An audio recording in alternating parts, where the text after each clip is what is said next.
একটা প্রবাদ আছে না, কলিজা বুনা কইরো বলবে লবণ কম হয়েছে, মানে সেই রকমই আজকে আমরা কলিজা বুনা করছি আর লবণটাও কম হয়েছে, মানে দুটোটাই সেম মিলে গেছে প্রবাদের সাথে।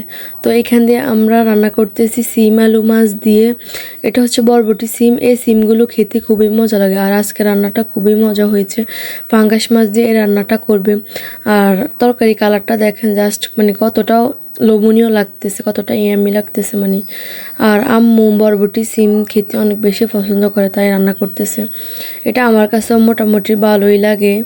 আর মাটির চুলা রান্না বরাবরই অনেক মজা লাগে, মানে গ্যাস থেকে মাটির চুলা যদি কোনো কিছু রান্না করে ওই জিনিসটা সবচেয়ে বেশি মজা লাগে। তো এখান দিয়ে আমি কলিজাটাও সিদ্ধ করে নিয়েছি।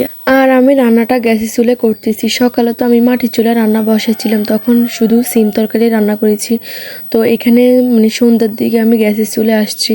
এখন সন্ধ্যা তো মাটির চুলায় যাওয়া সম্ভব না, তাই গ্যাসে রান্নাটা করতেছি। এখানে কলিজা ভুনা করতেছি।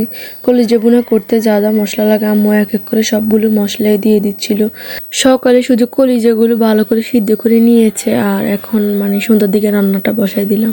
জানেন গরুর কলিজাগুলো যে সিদ্ধ করে রান্না করা লাগে তা আগে আমরা জানতাম না। আমার আম্মু কখনো এভাবে ট্রাই করা নেই, মানে গরম পানি দিয়ে সিদ্ধ করে কলিজা রান্না করে। তো আমি একটা ভিডিওতে দেখলাম যে সবাই মোটামুটি গরম পানি দিয়ে কলিজাগুলো ভালো করে সিদ্ধ করে নিচ্ছে, তারপরে রান্না করতেছে। তো আমিও আজকে সেভাবে ট্রাই করলাম। আর ভিডিওতে না দেখলে হয়তো জানতেও পারতাম না।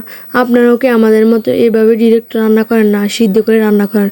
কমেন্ট করে জানায়েন কিন্তু। ওইভাবে রান্না করলেও খেতে অনেক মজা লাগে। তো আজকে যে সিদ্ধ করে রান্না করেছি এভাবে খেতে অনেক মজা হয়েছে।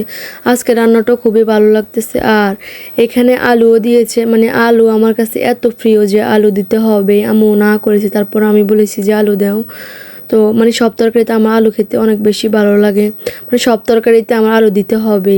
তো এখানে এক এক করে সবগুলো গুঁড়ো মশলা দিয়ে রান্নাটাও করে ফেলেছি। আজকে রান্নাটা খুবই লোভনীয় ও খুবই মজা হয়েছে। তো আজকে ভিডিওটি এ পর্যন্ত, সবাই ভালো থাকবেন, বাই।